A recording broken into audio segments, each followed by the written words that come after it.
Jadi pada malam ini kita berbicara mengenai salah satu peristiwa daripada sekian banyak peristiwa-peristiwa yang dikhabarkan oleh Rasulullah sallallahu alaihi wasallam. Dan saya nak sentuh sikitlah tentang fenomena yang berlaku 2-3 menjak ni, iaitu berkenaan dengan virus corona. Virus corona ni secara umum yang saya nak sebut, tak kiralah dari sumber mana dia datang. Maksud dia dari sumber mana, sama ada dia secara alami, maksud alami itu betul-betul ujian ataupun musibah daripada Allah, ataupun dia ni hasil tangan kerja-kerja jahat manusia ke. Sebagai contoh, mungkin dia ni salah satu yang kita panggil sebagai biological war ke. Maksudnya dia sengaja direka untuk disebarkan ke tempat-tempat atau negara tertentu, nak bagi manusia ni menderita ke, nak bagi manusia mati ke, nak depopulation manusia, mengurangkan populasi manusia, biar tu. Dia alami ke, dia hak buat ke, biar. Yang jadi isu sekarang ialah bila virus ini makin merebak, setakat ini untuk kita cari tempat-tempat yang makin berkurang tu payah kan. Contoh kita kata sebelum ni kena 200, sembuh dah 100, tinggal 100, payah nak cari jumlah yang demikian. Hak kita akan selalu baca makin bertambah. Sama ada yang bertambah mereka yang dihidapi, mereka yang bertambah sama ada kes kematian atau kes makin teruk, itu yang bertambah. Jadi saya bukan orang yang terbaik untuk menasihatkan tuan-tuan dan puan-puan. Hanya sekadar perkongsian. Bila benda ni berlaku, perkara yang paling utama ialah tentang apa-apa isu, kita ambil perkara pertama ialah ambil berita yang paling tepat dan paling sahih.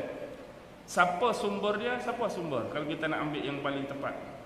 Contoh kalau kita kata, berapa jumlah rakyat Malaysia yang dah mengidap coronavirus, nak ambil kat mana?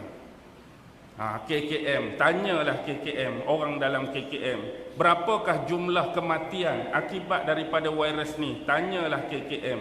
Bagaimana cara-cara kita sekurang-kurang nak membendung atau mengatasi atau mengurangkan atau filter tubuh kita, ahli keluarga kita, masyarakat daripada virus ni terus merebak? Tanya KKM. Jadi kalau kita nak mengambil pendekatan lain selain daripada apa yang disarankan oleh KKM, contoh biasanya saranan KKM pakai mask, pakai topeng, pakai hand sanitizer, selalu membersihkan diri, mengelakkan tempat-tempat ramai, tempat-tempat awam, tempat-tempat perjumpaan, mengelakkan diri keluar majlis-majlis tertentu. Tapi kita juga boleh untuk menggunakan bentuk-bentuk herba alami. Yang ni kita punya sendirilah. Maksudnya ada setengah orang kata rebuh ayak bawang putih, contoh ni, bukan kata betul, contoh. Misal orang kata, bolehlah kita try rebuh bawang putih, minum ayak dia. Kalau rasa tuan-tuan yakin dengan cara tersebut, go on. Ataupun ambil kemuncup, ambil lalang, ni contoh. Kan ada satu persembahan sepah tu kan, ini kan contoh, Jeb kata kan. Ingat tak? Contoh, kalau kata herba tu boleh kita kata untuk mengurangkan daya serangan tu, makan buah ni, makan kurma ke makan apa, tuan-tuan buatlah sebagai usaha ataupun ikhtiar kedua. Di samping apa yang disarankan oleh KKM dari sudut yang pertama tadi. Dan yang paling penting, kita sentiasa ingat apa? Ingat apa tuan-tuan? Virus tetap virus, dia datang tetap datang. Tetapi yang lebih besar dan berkuasa daripada virus dan segala makhluk siapa? Allah. Dan jangan sesekali guna ayat-ayat macam ni, saya minta. Aku tak kisah pergi mana pun, aku bukan takut virus ni, dia nak kena ke tak kena, sebab aku lebih takutkan Allah. Ada tak orang buat ayat-ayat lagu tu? Ada kan? Betul. Kalau tanya sesiapa pun, anda takut virus ke takut Allah? Anda takut virus ke takut Allah? Kita semua takut Allah. Bukan isu kita tak keluar tu kerana takut virus. Tetapi kalau betul-betul kena virus, kalau hang seorang tak apa. Kalau hang nak kata lagu tu, aku tak takut, aku pi mana-mana pun nak jangkit lah, nak kena lah, nak mati lah. Kalau hang seorang tak selibat dengan orang lain, tak ada masalah. Tapi bila kena hang balik rumah, kena siapa? Kena anak bini, terlibat dengan orang lain, payah selalu. Jadi janganlah guna perkataan-perkataan tu. Orang lain yang sedang filter, orang lain yang sedang rawat, orang lain yang sedang mencuba dengan pelbagai ubat-ubat herba pun semua takut kat Allah, bukan takut kat virus tu. Kita ada adab dan kita ada disiplin dan aturan sebagaimana yang disebut dalam hadis Nabi. Kan Nabi ada sebut dalam hadis, bila wabak tu berlaku di suatu tempat, apa kita perlu buat? Kalaulah kita duduk dalam satu-satu tempat, satu-satu daerah, wabak tu terkena di daerah tu, jangan keluar. Takut menular wabak tu. Takut menular wabak tu. Dan wabak tu perlu dicegah. Maksudnya dengan sedaya upaya, dengan semampu mungkin. Hak lebihnya dalam keadaan kita berupaya nak cegah, nak halang, kena juga, tu tak ada arah lah kita kata. Macam kita timbul isu nyamuk Aedes, demam denggi, demam malaria. Usaha kita sapu sampah sampai bersih dah. Longkang segala dicuci, tong-tong air segala dibuang. Nak kena juga, tak ada arahan. Usaha dah buat dah, ikhtiar dah buat. Patuhi arahan daripada pemerintah dah buat, ikut saranan KKM dah buat, makan herba tu dah buat, mengelakkan pergi tempat orang ramai dah buat. Kalau nak kena juga, tak ada buat apa, terima je lah. Tu dah takdir Allah. Tapi kita dah buat, bukan kata pergi seribu. Kalau kena, tak kena, tak kena. Itu bukan cara dia. Macam orang kata pergi perang lah tak mau pakai pistol. Kalau mati hari ni, mati tembak. Kalau tembak tak mati, tak mati. Biasanya kalau ada tembak, mati ke tak mati? Seolah-olah macam serah diri, macam nak bunuh diri. Ayat macam tu tak terpakai dari sudut tu. Ayat tu tak terpakai. Ayat-ayat tu boleh terpakai, contoh lagu mana? Kalau kita tu bukan pi buat benda yang mengarut macam tu. Macam kita, contoh kita kata lagu mana? Kita bukan sengaja lah. Maksudnya kita nak menyeberang satu jurang yang genting. Aku ni tak ada cara lain dah. Macam mana pun kena jemerang.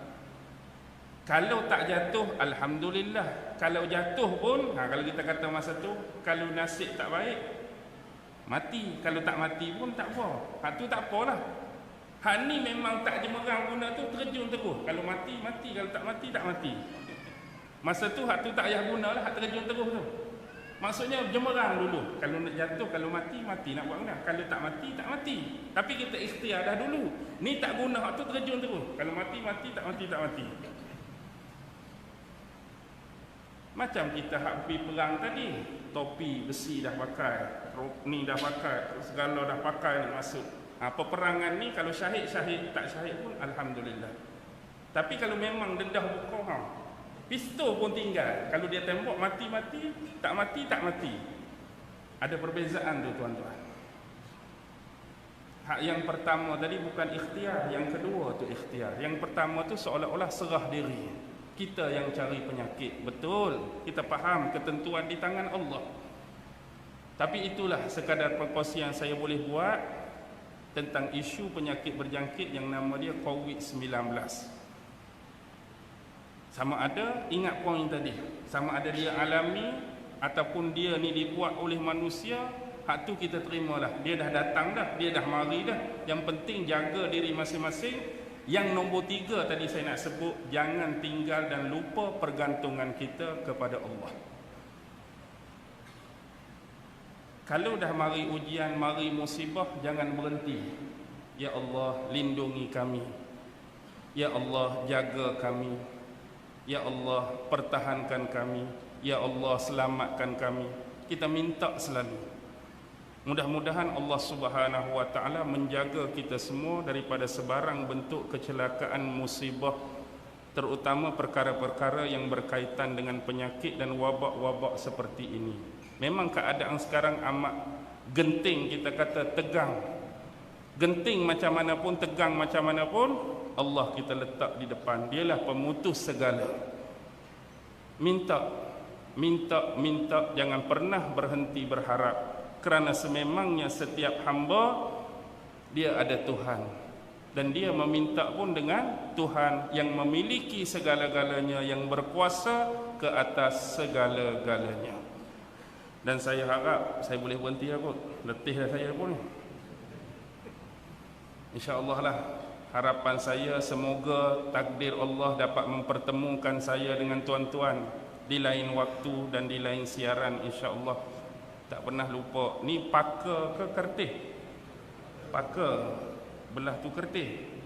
Ke paka tu duduk dalam kertih. Paka kertih. Oh, satu daerah yang berbeza lah. Lepas ni Kemaman.